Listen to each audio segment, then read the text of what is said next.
Amigos, meu nome é Vinícius Talon e por quanto você vendeu seus sonhos? Essa pergunta é muito forte, talvez você já tenha ouvido essa pergunta, talvez tenha visto nas redes sociais, em algum site de empreendedorismo, ou talvez você esteja ouvindo essa pergunta agora pela primeira vez. A pergunta é: quanto pagaram pelos seus sonhos? Quanto pagaram por aquilo que você sempre quis? Quanto pagaram para que você abandonasse aquilo que você sempre sonhou ter, sempre sonhou fazer, sempre sonhou ser?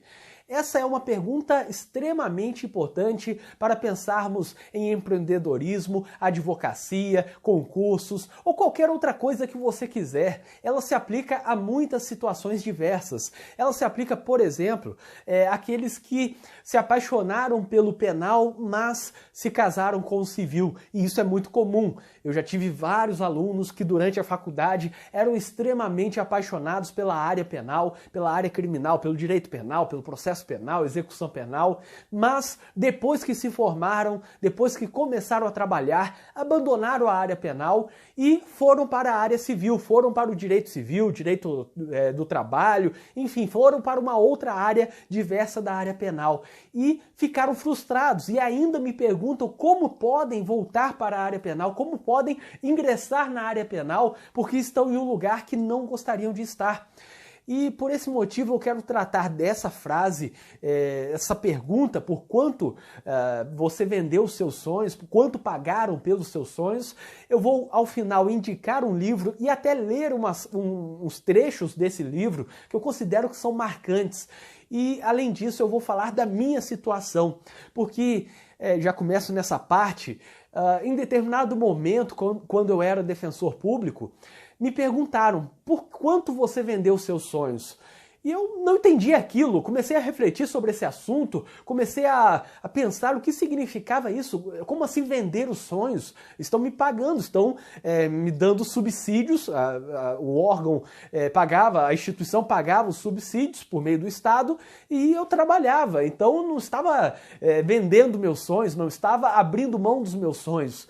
Mas quando eu começava a refletir, realmente eu estava abrindo mão dos meus sonhos, porque eu tinha que trabalhar em casos que eu não gostaria de trabalhar, tinha que trabalhar mais do que eu gostaria, tinha que trabalhar eventualmente em áreas diversas da área penal, no direito civil, substituindo o colega, na infância e juventude, execução fiscal, tinha que fazer muito mais do que eu gostaria, muito mais e coisas diversas, como por exemplo, preencher relatórios, vários relatórios, um relatório para cada área, para cada vara em que atuava, cada vara judicial, cada vara criminal, além de preencher relatório para várias coisas, muita burocracia, muita coisa que tinha que responder, que tinha que fazer de determinado jeito, atendimento é assim, se queria alguma coisa diferente, tinha que fazer a postulação correta, enfim, eu não tinha liberdade.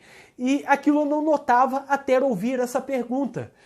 Realmente eu estava vendendo o meu sonho por um valor que era alto, porque a Defensoria Pública do Rio Grande do Sul, quando eu era defensor, já pagava o equivalente, equiparado a Judiciário e Ministério Público. Então, era um valor alto, considerável. Na época em que eu pedi exoneração, poucas semanas antes, houve um aumento do subsídio, que foi noticiado, saiu em todos os jornais, e pouco depois eu pedi exoneração, quando estava ganhando o mesmo que um juiz, o mesmo que um promotor, muitas vezes batendo no teto e tendo que devolver valores, nem recebia esses valores por conta do teto, já que acumulava, substituía, ganhava verba de representação como diretor da região, que era basicamente uma comarca, mas tinha essa verba também, e várias outras coisas, e portanto, eu estava ganhando muito bem, mas eu não estava fazendo aquilo que eu gostava, aquilo que eu queria, ou pelo menos eu não tinha o controle total da minha vida.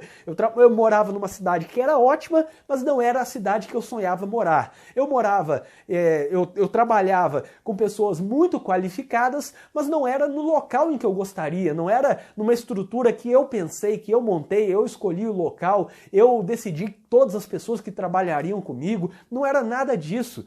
Então eu vi que eu estava abrindo mão de um sonho, o sonho de gerir o negócio, o sonho de advogar e poder escolher os casos em que eu atuaria, o sonho de palestrar e dar aulas, porque eu tinha uma grande limitação. Hoje, como advogado, eu posso sair numa terça-feira, voltar na quinta, sexta-feira e ficar esse tempo todo palestrando, dando aula, viajando, indo ao OAB de outro estado, enfim, não há nenhuma limitação, porque eu consigo gerir o meu tempo. Mas quando eu era defensor público, era algo incerto. Se alguém me convidava, por exemplo, para dar uma palestra, para dar uma aula, para ir a um congresso, apresentar um trabalho, eu dizia que ia, mas tinha que ver com a corregedoria, se era possível ir, e mesmo assim, se o juiz marcasse uma audiência na véspera, eu tinha que desmarcar, e eu tinha que ir na audiência, porque não tinha esse controle da pauta, e eu tinha que trabalhar pessoalmente, não poderia mandar uma outra pessoa no meu lugar, como podemos hoje na advocacia.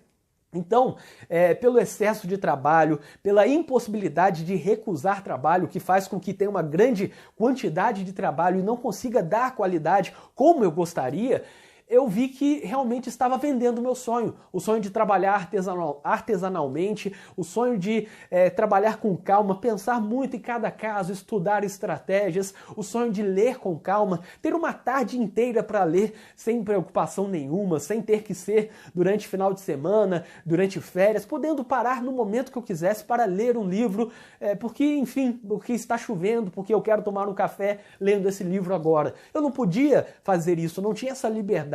Então eu estava vendendo um sonho que eu tinha por um valor que era alto, e aí estamos falando de mais de 30 mil, contando subsídios, contando verba de acumulação, verba de substituição, verba de representação da região e outras coisas.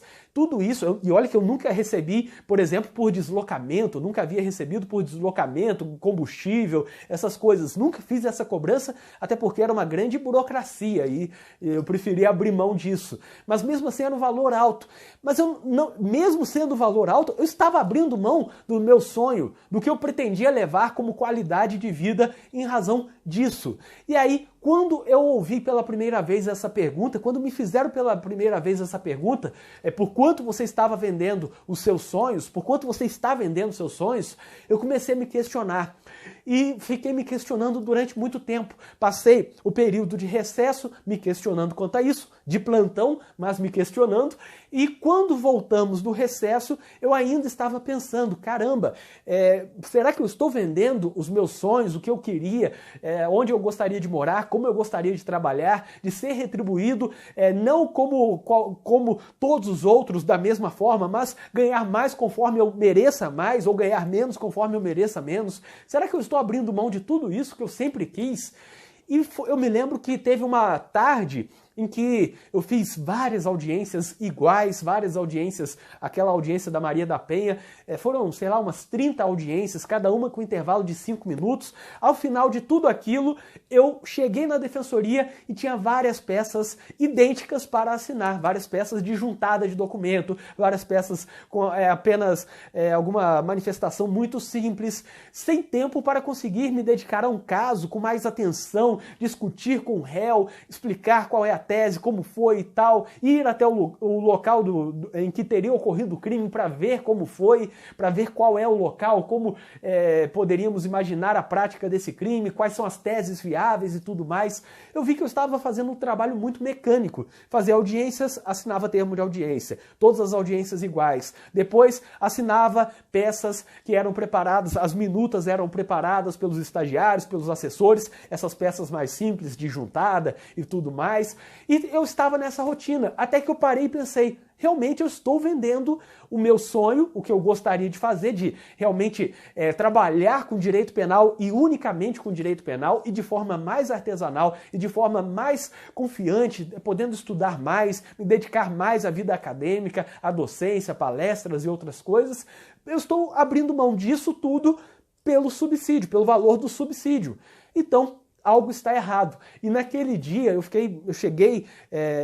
voltei para casa depois de ter trabalhado, feito tudo isso que eu falei, e vi um vídeo na internet do Érico Rocha, um vídeo sobre a arte de tomar decisões difíceis, queime pontes, ou como queimar pontes, alguma coisa assim, mas é só pesquisar na internet, no YouTube, Érico Rocha queimar pontes, ou tomar decisões difíceis, que vocês encontram esse vídeo. E depois que eu vi aquele vídeo, eu vi que realmente estava abrindo mão de um sonho em prol de algum valor que estavam me pagando, que era muito, que era excelente, eu estava atuando em algo que eu estava fazendo bem, mas eu não estava no local que eu gostaria de estar, não estava fazendo somente o que eu gostaria de fazer. Eu não faria aquilo de graça, em outras palavras. E esse é um questionamento que sempre devemos ter. Será que eu faria isso que estou fazendo de graça? Se não, eu estou vendendo meu sonho em razão de um valor, em decorrência de um valor que estão me pagando.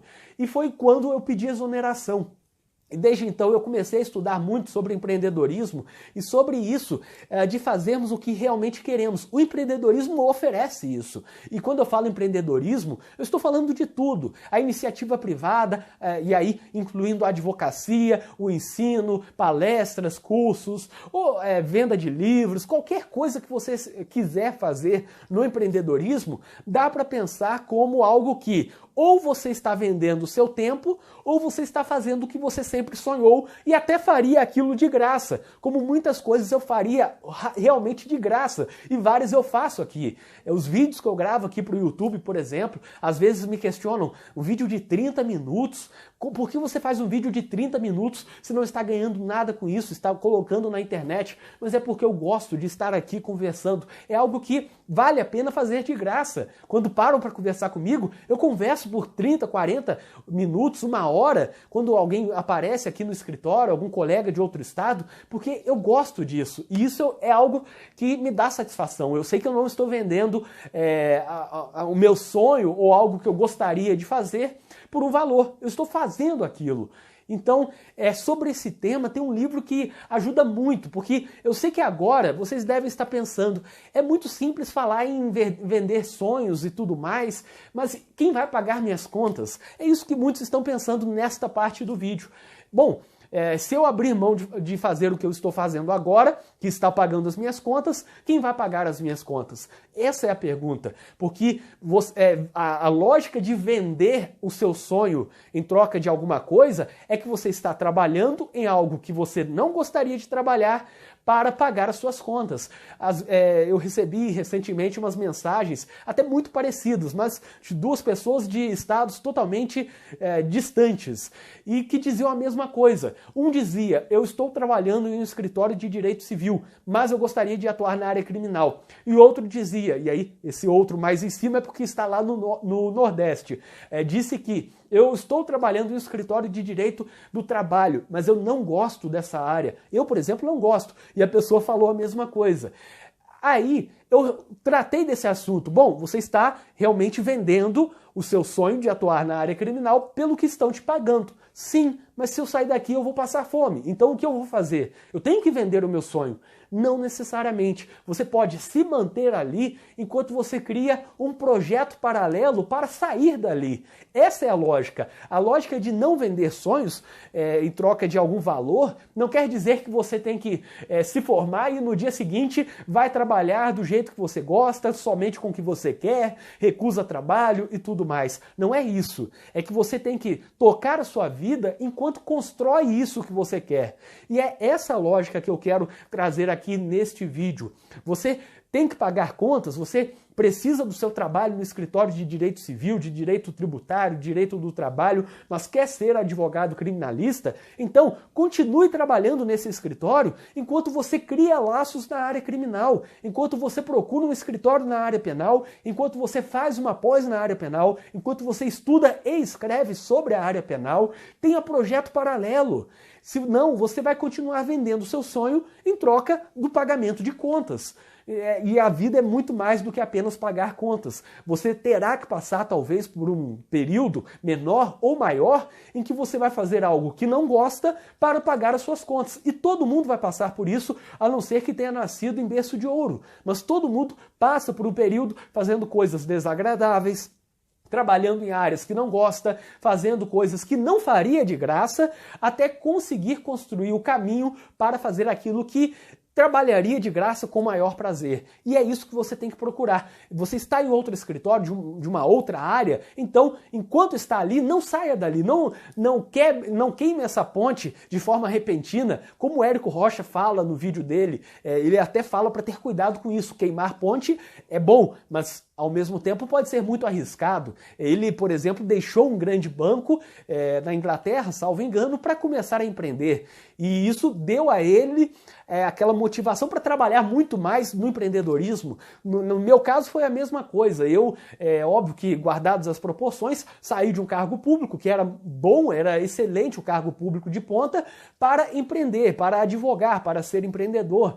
E quando você faz isso, você queima uma ponte, não tem como voltar atrás nesse caminho. Pode até fazer um outro concurso depois, para daqui a 1 ano, 2 anos tomar posse, mas não é voltar atrás, não tem como voltar na ponte. Ou você vai para frente e dá certo, ou você tem que procurar um outro caminho rapidamente. Então, isso motiva a trabalhar mais, a fazer coisas que você não faria normalmente, a ter ideias que você não teria normalmente. Mas o que eu sugiro é que você, se está fazendo uma coisa que não gostaria de fazer, continue enquanto cria um projeto paralelo. E para criar projetos paralelos, tem esse livro aqui, que é muito interessante. O nome do livro é O Poder do Tempo Livre, de Luciano Braga. O subtítulo é Descubra seu potencial, crie projetos paralelos e toque sua vida mais incrível. Eu sei que a chamada parece que é autoajuda ou algo assim, e se é também não tem nada errado. Há uma ideia pejorativa em relação à autoajuda, como se toda autoajuda fosse falar apenas acredite nos seus sonhos, corra, vá atrás, não desista, etc. Mas há livros de psicologia, administração ou autoajuda propriamente que são valiosos e que valem a pena ser lidos. Esse livro aqui, do Luciano Braga, O Poder do Tempo Livre, da editora Belas Letras, é um livro que me foi indicado pelo Bernardo, lá do canal Ciências Criminais. Ele leu o livro na mesma hora, me indicou esse livro para acompanhar essa ideia de projetos paralelos. Foi um livro que eu comecei a ler há poucos meses, enfim, uns 5, 6 meses, em relação a essa gravação do vídeo, mas o livro mudou totalmente a minha perspectiva, e se eu tivesse lido esse livro quando eu ainda estava na defensoria, certamente eu teria saído de um outro jeito. Eu teria, durante o meu tempo da defensoria, teria criado um projeto paralelo, projeto de escrita, projeto de publicações, projeto de palestras, projeto acadêmico, projeto de fazer uma rede de contatos própria para o meu sonho, o que eu pretendia naquele momento e o que eu faço hoje. Mas, como eu não li, eu fui do jeito mais difícil, tentando, errando, acertando, enfim. Esse livro tem vários trechos interessantíssimos. Ele fala muito sobre a gestão do tempo, sobre você não abandonar o seu trabalho, se for o caso, e continuar focando em uma nova ideia, em algo que você deseja fazer. E logo no início ele fala: se você pudesse dar um recado para o seu eu do passado, qual seria? Eu, hoje, a partir do que eu sei hoje, eu diria para ter lido esse livro lá atrás, que eu nem sei se existia quando eu pedi exoneração, mas ele teria me ajudado a orientar o caminho para essa saída, esse pedido de exoneração. Ele fala aqui, por exemplo, encontre tempo livre onde você acha que não tem, mas não para descansar, não é para isso. Para encontrar seu propósito e empreender. Comece um projeto paralelo agora. Encontre tempo livre e descubra o poder que ele tem para a sua felicidade. Comece projetos paralelos agora. E em vários outros trechos ele fala muitas coisas interessantes. Por exemplo, isso daqui é sensacional, é um dos trechos mais impactantes na minha opinião. Quando alguém falar que amaria fazer algo, é mentira. Se amasse, estaria fazendo. É uma frase do Ken Robson. Essa frase, olha o valor dessa frase. Quando alguém diz que amaria fazer alguma coisa, é mentira, está mentindo. Porque se amasse, teria feito. É igual aquela história em que um pianista estava tocando muito bem e alguém chega para ele e diz: eu daria a minha vida para tocar do mesmo jeito que você. E ele responde: pois é, eu dei. Eu dei a minha vida para tocar desse jeito. Então é mentira quando a pessoa diz que daria a vida para tocar daquele jeito. Senão, teria dado também e teria aprendido. E isso daqui vale muito. Óbvio que eu sempre sou muito diplomático nas minhas conversas, mas às vezes eu tenho vontade de jogar essa real aqui para muitas pessoas que chegam para mim e dizem: eu gostaria de advogar na área criminal, eu gostaria de fazer tal coisa, eu gostaria de advogar e não fazer concurso. Bom, você não gostaria, porque se você gostasse, se você amasse isso mesmo, você faria. E aí, se amasse, estaria fazendo. Então, quando você quer, você cria um jeito, aquilo vira a sua obsessão, e você só pensa naquilo durante todo o momento, do momento que acorda até a hora de dormir. E ele continua, aqui é interessante porque fala da advocacia. Uma pessoa que advoga, mas adoraria estar cozinhando. Outra que gerencia uma equipe de vendas, quando na verdade gostaria de estar gerenciando seu próprio bar de rock. Há várias situações assim, pessoas que estão infelizes. Eu até vi recentemente, alguns meses, no MasterChef, por exemplo, teve um indivíduo que é advogado e falou lá: realmente, eu estou frustrado na advocacia e eu quero ser cozinheiro, eu sou um advogado frustrado. Ele falou isso em rede nacional. E perfeito! Ele pelo menos reconhece que está ali frustrado, gostaria de fazer outra coisa e está caminhando para fazer aquilo. Participou da competição lá no MasterChef, não ganhou, enfim, mas está tentando pelo menos. E aí demonstra que ele realmente gostaria de fazer isso. Então, eu acredito que isso é algo que devemos pensar bastante. Há vários outros trechos aqui neste livro. Ele dá dicas, por exemplo, para você ser mais produtivo. Faça o teste de ficar um mês sem ver TV e veja a mágica acontecer. Os dias ficam mais longos e o tempo vira matéria-prima abundante, mesmo para aqueles que reclamam de que suas vidas são muito ocupadas. Todo mundo reclama que não tem tempo para fazer isso ou aquilo, mas se parasse de ver TV, provavelmente conseguiria mais tempo. E aí poderia ter um projeto paralelo, como, por exemplo, buscar aquilo que sempre sonhou e não aquilo que está fazendo em troca de uma remuneração para abandonar o sonho.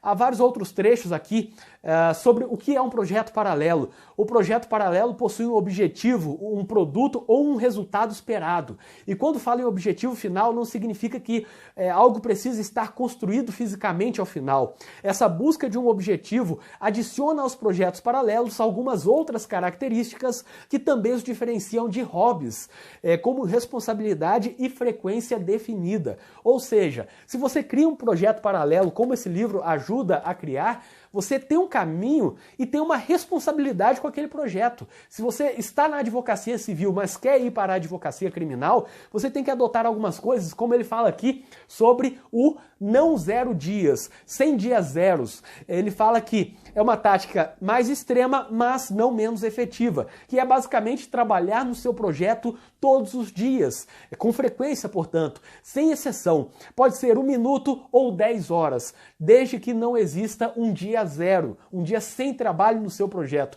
É uma promessa que você cria para si mesmo e não pode ser quebrada. Um calendário na parede ajuda nesse método também. É a última dica que eu quero dar sobre esse livro. Eu recomendo a leitura. É um livro muito pequeno, ele tem poucas páginas.